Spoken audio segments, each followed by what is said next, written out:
Hi guys, welcome back to our channel. So in this guide, I'm going to teach you how you can pin your chats on ChatGPT.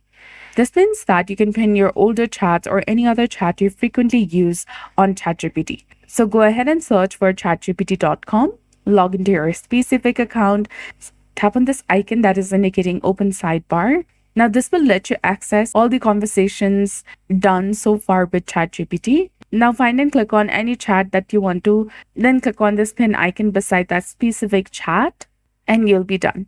Or you can also click on this three dots icon and then click on pin chat. Now to unpin the chat, click on the same pin icon that you clicked to pin it, or you can click on this three dots and then select unpin chat and it will be removed from the pin section. This feature is also available on mobile version of ChatGPT. You can follow the exact same steps to pin the chat in your mobile application as well. So that's how you can pin chats in ChatGPT. I hope you found this video helpful. If you did, please like, share, and subscribe. Thanks for watching. We'll see you again in the next one.